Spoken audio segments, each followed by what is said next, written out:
દોસ્તો, આપણી સામે અમે લઈને આવ્યા છીએ ફરસી પૂરી બનાવવા માટેનું મશીન. જેમ કે આપણા ગુજરાતી લોકો છે એ સવારના નાસ્તામાં અથવા તો બાળકો પણ છે નાસ્તામાં એ ખૂબ જ સરસ રીતે ફરસી પૂરી પસંદ કરતા હોય છે. ફરસી પૂરીની અંદર શું છે કે એકદમ ખાસ્તા પડ બને છે, એટલા માટે આપણે નાસ્તામાં એ વધારે પસંદ છે. તો અહીંયા આપણે સીટર મશીનની અંદર મેંદાનો લોટ બાંધીને નાખી રહ્યા છીએ કે જેથી કરી અને એક સેટ લેયર તૈયાર થાય છે, જે ડાયરેક્ટલી ઓટોમેટિક જ આપણા મશીનમાં જતું રહે છે. એવી સિસ્ટમ આપણે આપેલી છે. અને મશીનની અંદર એ થિકનેસ એડજસ્ટ કરવા માટે, એટલે કે પાતળું જાડું કરવા માટેની સિસ્ટમ પણ આપણે મશીનમાં આપેલી છે. એકવાર વણાશે અને બીજી વાર વણાશે, એટલે તમારે જે પણ પાતળું જાડું રાખવું છે ત્યાંથી તમે પાતળું જાડું રાખવાનું સેટિંગ મશીનમાં આપેલું છે. અને તમે જે પણ સાઇઝની પૂરી બનાવવા માગતા હોય, એટલે કે મઠરી બનાવવા માગતા હોય, ફરસી પૂરી બનાવવા માગતા હોય, ચાટ પૂરી છે, એ મેથી પૂરી, જીરા પૂરી, બધા જ પ્રકારની પૂરી આ એક જ મશીનમાં બની જવાની છે.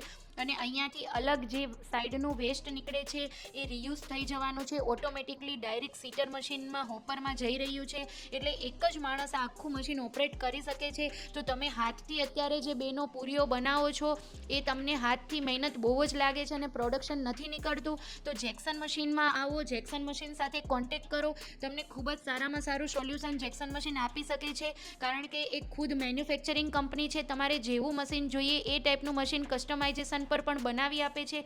તમે જોઈ રહ્યા છો અત્યારે આ ભાઈએ આપણી પાસેથી એમની જેવી રિક્વાયરમેન્ટ છે એ પ્રમાણે પૂરી મશીન બનાવેલું છે. તો આવી જ મશીનો તમે જેક્શન મશીન પાસેથી ખરીદી શકો છો. અને આ છે ઓટોમેટિક કઢાઈ, જેની અંદર આપણે છે ગેસની જરૂર નથી, બોટલની જરૂર નથી, ગેસ બોટલની. તો આપણે ઓટોમેટિકલી ઇલેક્ટ્રિસિટીથી જ આપણે આ તળી શકીએ છીએ. અત્યારના સમયે તો સોલાર પેનલ પર ઘણું બધું ગુજરાત ગવર્મેન્ટ ભાર આપી રહી છે. તો સોલાર પેનલ લગાવી અને એકદમ સસ્તામાં, ઓછી કોસ્ટિંગમાં આપણે ઇલેક્ટ્રિક કઢાઈમાં કામ કરી શકીએ છીએ. તમારે વધારે જાણકારી લેવી હોય તો આ સ્ક્રીન પર નંબર આપેલો છે, એના પર કોન્ટેક્ટ કરી શકો છો. Thank you.